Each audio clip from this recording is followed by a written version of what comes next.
give you one example. One of my closest friends from days in Cambridge, Massachusetts, is a guy by the name of Tang.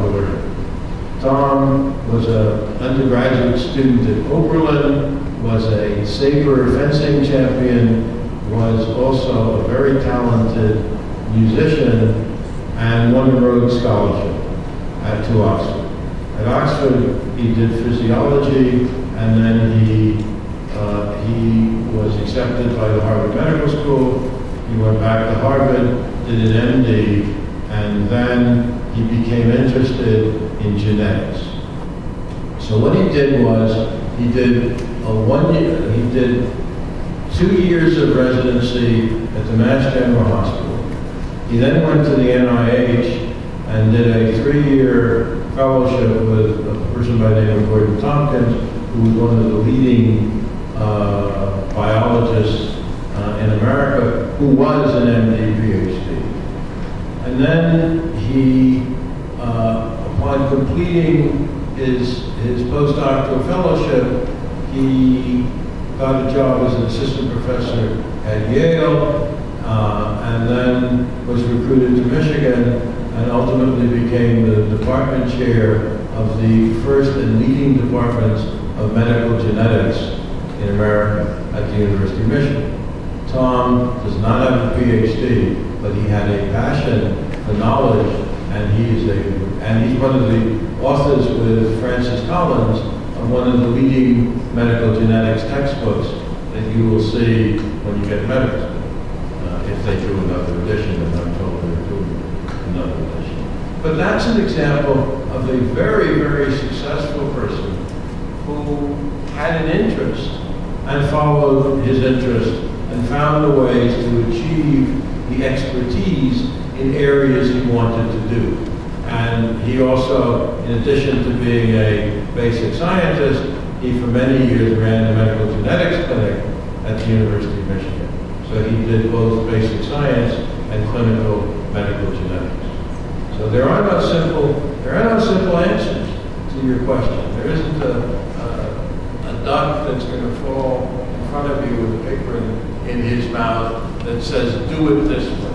You'll have to work that out for yourself, and you have to work that out with seeking as much expertise as you can. And when I mean expertise, it isn't necessarily going to your friend, the GPPA student, who's even a senior if you're a junior, and say, tell me what the real scoop is. You have to really go and delve deeply and understand what makes you comfortable.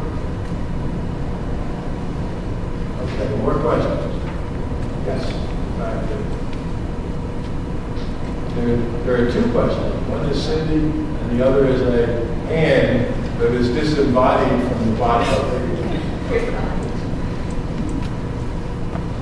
This is a more general question that you guys can answer, but I was just wondering what the most difficult part of transitioning into medical school was, or for my she making transition into into Oxford for your year off, and what advice would you give to us for making that transition? Like just going from like undergrad to med school, like that kind of thing? Yeah, or from med school to whatever you were pursuing afterwards. I can speak to what it's like going from undergrad to med school because like a year ago I was in you guys' position.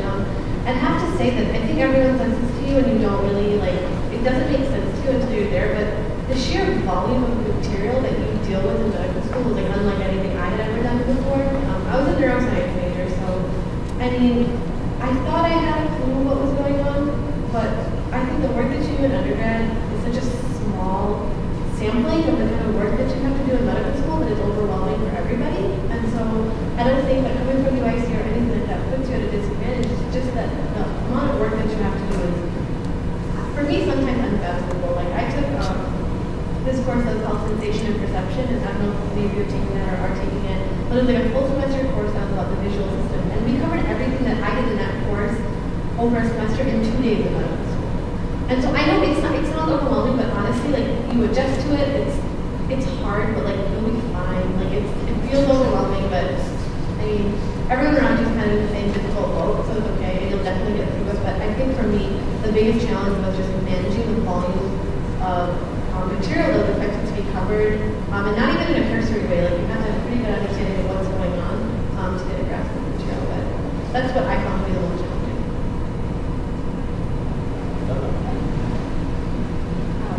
I mean, I totally agree with her. I guess the only thing I would say differently is I feel like you're always in transition. You know, like I feel like I've gone through so many different things now. Like I can say going from, you know, like coming to high school, from high school to undergrad was a transition, undergrad to medical school was a transition, medical school to residency. I mean, it's always a transition. And I think what really kind of gets you through is just remembering that you're not the first person to do this. You know, you're not going to be the last person to do this, and it's not going to be the end of anything. It's always going to be a transition. And I mean, I think that just really keeps everything real. And I think that's what's really important. And I would say that my hardest transition, even so far, was probably now, you know, starting to work and being on your own. And you know, in ophthalmology, we have surgeries, and really being there and being responsible for a patient in the operating room by yourself.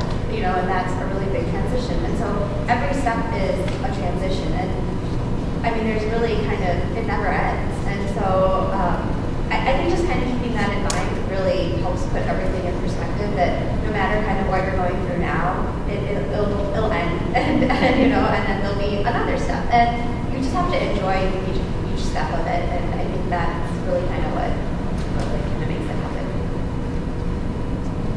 I think, I'm going to give it to anybody else on the panel who wants it, but I think that Shuchi, your answer is terrific. And I can only reflect on the transition from parent to grandparent, which also is another major transition. Life is filled with transitions and passages, and you all have to accept it.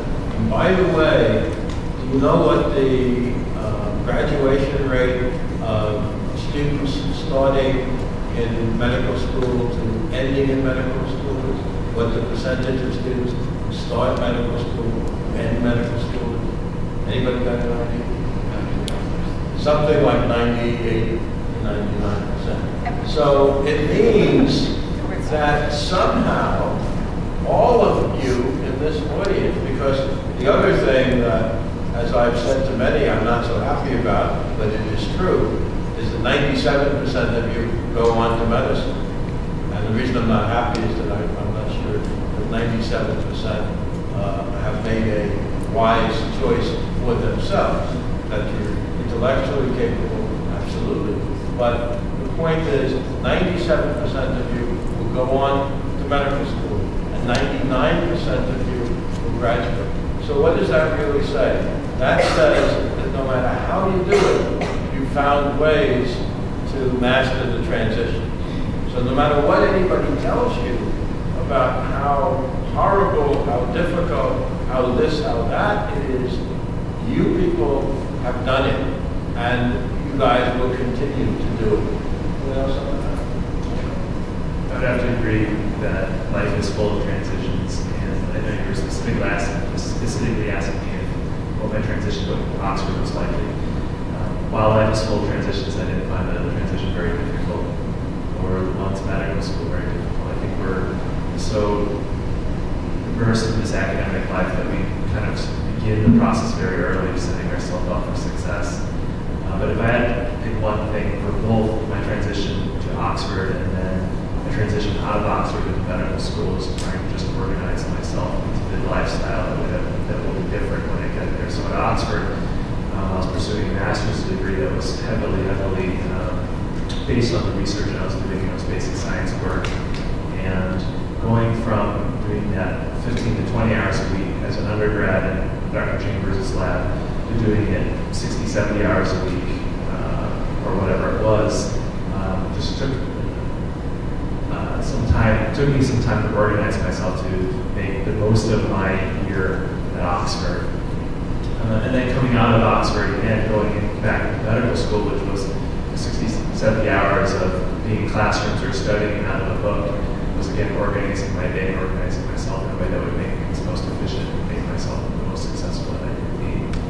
I also wanted to go back a little bit to answer maybe someone else's question about thoughts of doing a PhD and whatnot. I had a great opportunity to complete a PhD after my master's degree. It would have only taken me another year and a half to complete. I was doing basic science work. I was looking at surfactant protein mediates and innate properties. I really thought that the research was very promising. We were publishing very quickly, and it was very exciting. But I came to the decision to not pursue that degree. And Dr. Chambers had talked to me over and over again about pursuing an MD PhD. And I really took those conversations to heart. I ultimately decided not to because I felt like my work was strongest in that. And this is maybe premature at the time, but was as a clinician.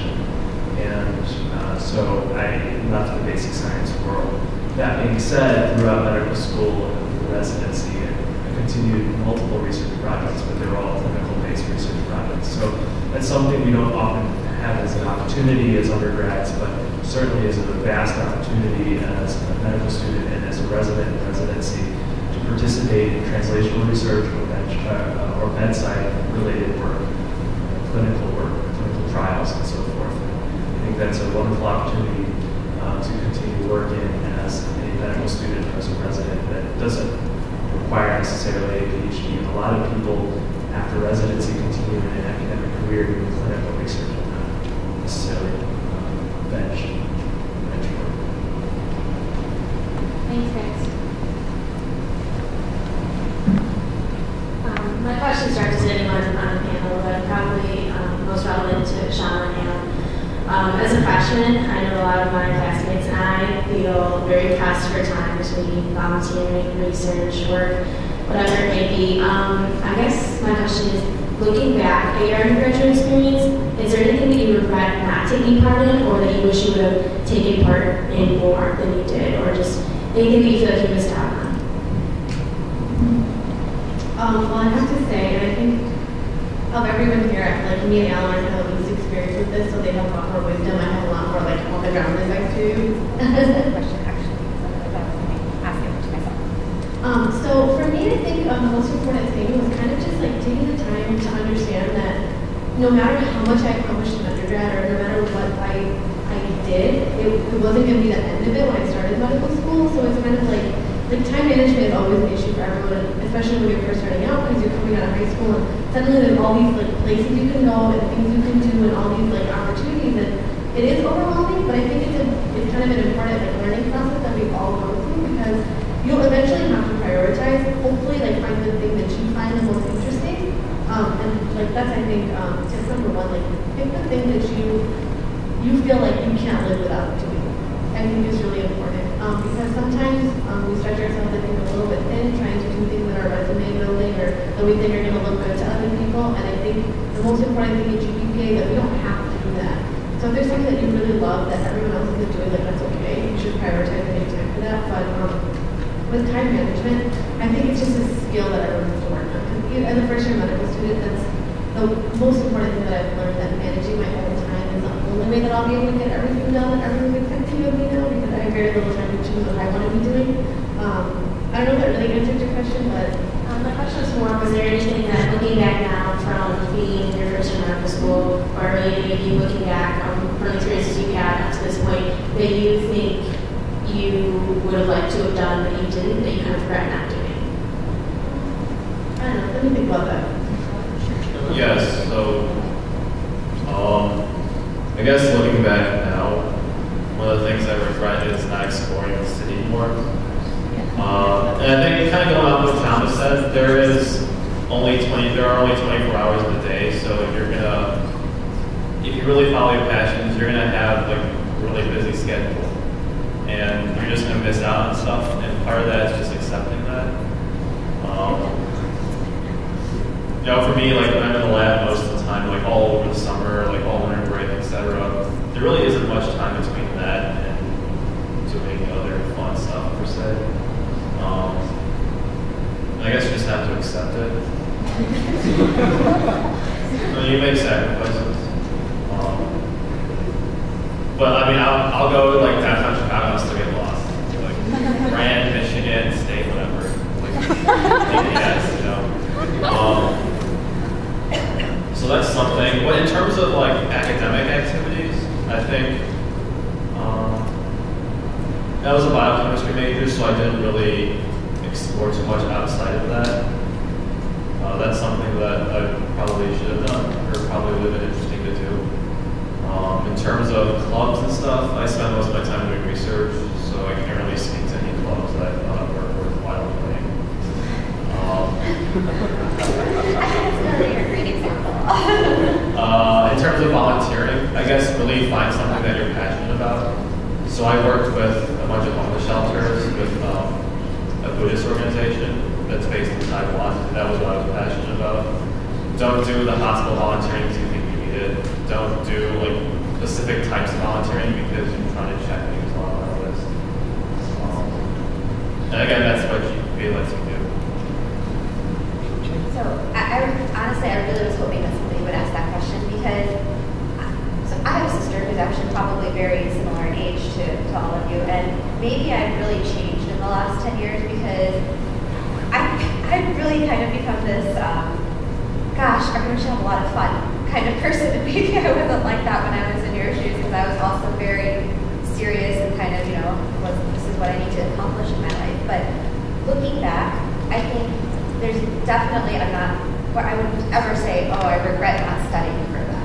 So, I think if I regret, like, what I didn't do, I regret not taking more humanities classes. I wish I'd taken art history classes. I wish I had done, because the classes I remember are not my genetics class. I don't remember that at all. I don't even remember who taught that class. But I remember taking Greek mythology, and I remember that class. And I remember taking history of the Middle East, and I remember that class. So I think if I do have, everyone has regrets and things they would change, I would take a lot more humanities classes. In terms of clubs, I don't think you need to do only science-based clubs. I think anything you enjoy is what you should do, and it doesn't have to do anything with medicine. And as someone who's now sat on resident interview committees for the last 4 years, I don't think that when I see those things on a resume or on an application, I don't even look at it. I just skim it because everybody has it. And what I do look at is what I find are the most interesting applicants and the most interesting people to talk to are the people who did what they liked. And talking to them about the stuff that they did that they liked is what makes them interesting as a person, and that's what makes them a great candidate for everything. But that's what made them a great candidate for medical school. That's what made them a great candidate for residency. And those are the people that you want as your colleagues, because everybody else, everybody did all the other things anyway. So, the best example I can give you is one of the residents that we have in our class this year that we accepted. I remember the interview that I did with her 2 years ago, and the funnest thing about her, and I'm sure she's brilliant, done all this other research, is that she's a pilot, and she spent a whole bunch of time getting her pilot license, and flew around everywhere, and those are the things when I listen to all of the applicants coming in that I regret that I didn't do more of those things that I enjoy. I really enjoy dancing. Why didn't I take dance classes? I really enjoy music. Why did I not learn the violin? Because those are the things that I do now in my life, and it's great. I'm not regretting doing them now, but I probably could have done them then too, and I don't think they would have taken away from anything that I am now and maybe even added more. We should clone you to use a basic science phrase. Doctor, do you want to say something? I need you to ask a question. Does anyone else want to answer? I do. You have a question too? Yeah, but people change. I think that's really kind of what it comes down to. Because if people change, their interests change, and you just kind of have to be able to hold them. I just want to say thank you. That's pretty much the answer I was hoping to hear. So this is kind of going back to what Shama said about basically 97% of students going out to medical school and becoming physicians. I just wanted to ask, I guess in Alan's and Dr. Rich's case, I have an idea of why you guys didn't go into clinical medicine. But for those of you who chose to go down to practicing medicine, why did you decide to? Because it is for anybody who wants to. This is spoken on about a lot, but the patient-physician relationship is a profound and will always be a meaningful and impactful relationship to have. And as I'm the chief resident this year, but I always had the privilege of working as a primary care attending on the general medicine boards. And every day we're faced with patients that we can do all this fancy medical stuff for. We can give them these fancy medicines, we can do fancy procedures, we've got $1 million machines that can do fancy things. But at the end of the day, they're looking for someone, while those things all might be involved in their care, they're looking for someone who they can trust, who they can talk to. To me, I found that tremendously valuable, and I look forward to those relationships, that type of relationship building. And the way physicians can impact the patient is absolutely tremendous. And if the decision at the end of the day might be for especially general medicine patients, or a lot of elderly geriatric-like patients, at the end of the day, it might not be giving them a medicine. It might not be sending them off to surgery in an attempt to cure an incurable disease, but it might be to make a decision to help them and their family move towards a decision of, for example, palliative care or hospice.